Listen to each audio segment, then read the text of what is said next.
Port News. Maritime and Port News is proudly sponsored by the Ghana Shippers Authority.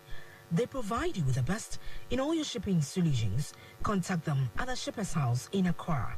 You can also join us live on YouTube on Omanfm and listen to Maritime and Port News on Omanfm in Kumasi.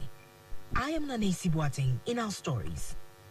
The African Continental Free Trade Area, AfTA, is covering 87.7% of total tariff lines on commodities of member states to improve free trading. According to the progress report from the Secretary General Wamkele Mane in a press release, the Council of Ministers noted the conclusion of negotiations on rules of origin was an important milestone towards a successful implementation of the Free Trade Pact. Hence, the necessary steps should be undertaken to gazette the schedules of tariff concessions in accordance with the applicable national legislation.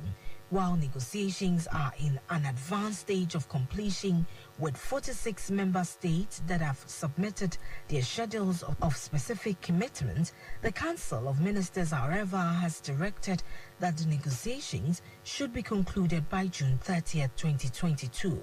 The ministers then acknowledged the mobilization of the facility of $1 billion by Afrexim Bank for the development of the automotive value chain to support industrialization and create one market in Africa, as well as AfTA's effort to collaborate and conclude an engagement plan with the private sector. Container shipping companies have had a banner year collecting profit that industry expert calls surreal, at the same time as it's seeing a labor shortage caused by unhappy and unpaid workers that threatens to further weaken the already precarious global supply chain and throw those record profits into peril. The solution appears to be lots of bonuses for the workers they do have. Prices on consumer goods have surged to 39-year high amid the supply chain crisis that has kept many store shelves barren and kept industry in the U.S. from achieving efficient productivity levels. Container shipping pre-tax profit for 2021 and 2022 could be as high as $300 billion, according to Jury, an independent maritime research consultancy, while the industry forecast for 2021 was a record-breaking $150 billion. In 2020, the industry brought in $25.4 billion, according to the Journal of Commerce. Jury expects the industry to shoot even higher in 2022. However, some of these gains are going back to workers. Shipping lines are paying workers huge year-end bonuses, often worth 3 years of salary or more. The world's largest shipping line are worried about the ability to maintain and recruit labor, as jobs in the industry tend to have low pay and bad working conditions.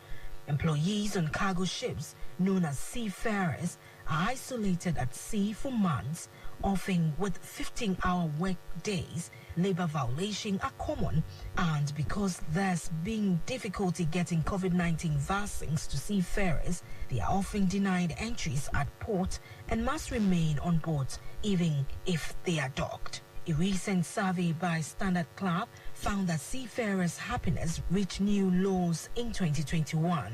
Maersk, on the other hand, gave all of its 80,000 employees a bonus of $1,000.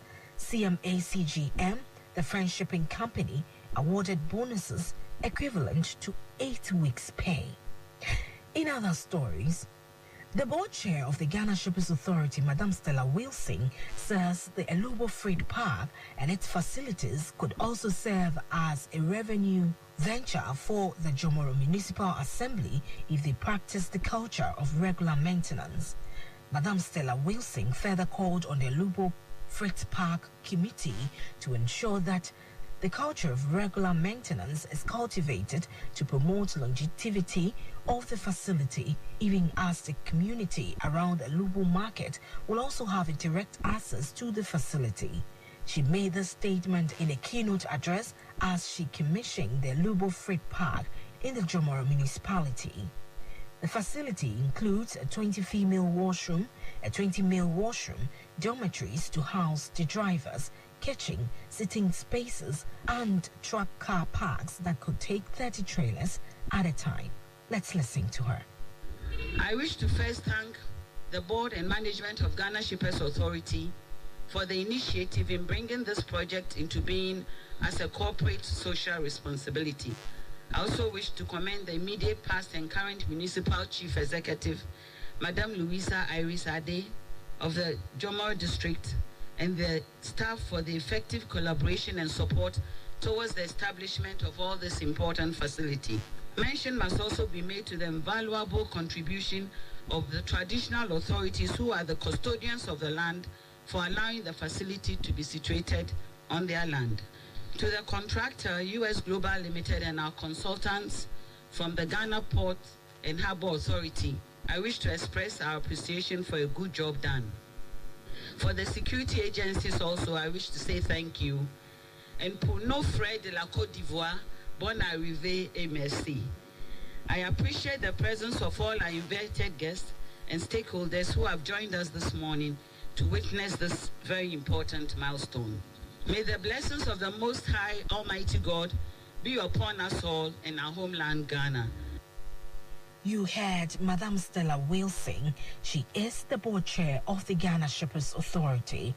Meanwhile, the acting commissioner, customs and sector commander of the Lubo Collections, Reverend Joseph John Mensah, revealed that the Lubo border is the second highest revenue generation border in the country and pledged maximum security for this terminal.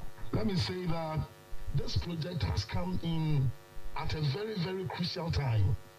If you will acknowledge, or as you may have heard, the African Continental Free Trade Area that Boateng referred to is expected to cause a very significant increase in the volumes of cargo that will be moving across frontiers in Africa.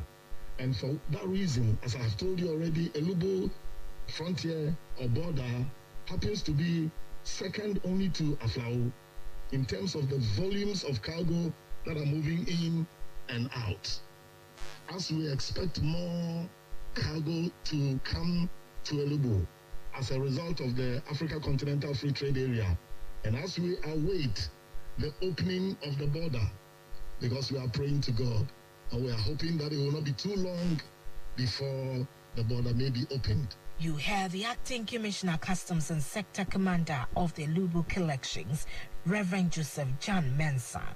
If you just join us, you're listening to Maritime and Port News.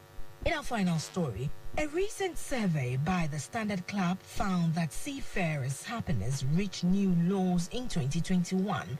The harsh condition for seafarers exacerbated by COVID-19 led the International Chamber of Shipping, the principal international trade association for the shipping industry, to beg governments to alleviate some of their woes. The impact of nearly 2 years' worth of strain placed particularly upon maritime and road transport workers, but also impacting air crews, is now being seen.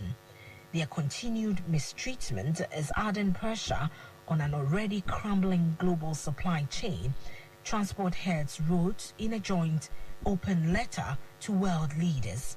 It is the great concern that there are shortage of workers and more expected to leave the industries as a result of poor treatment they have faced during the pandemic, putting the supply chain under greater threat.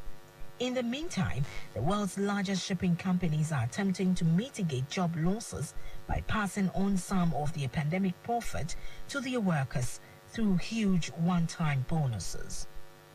On this note, to wrap up this morning's edition of Maritime and Port News. Maritime and Port News is proudly sponsored by the Ghana Shippers Authority. They provide you with the best in all your shipping solutions. Contact the Mother Shippers House in Accra. You can also follow Maritime and Port News for more stories on Oman YouTube. And also tune in to FM 101.1 in Kumasi for more maritime and port news. My name is Nanesi Boateng, my producer, Kwekwo Poche. Have a great day. Go Wake up to a fresh morning. National Agenda, your #1 morning show. Discipline. Let's all ready to support any man air cosuna. The baby biano yaw and come baby. Me da se ma me enkom anim kakra na yema a member of parliament for Fantiapa South Ura Arafat yema na kwaba na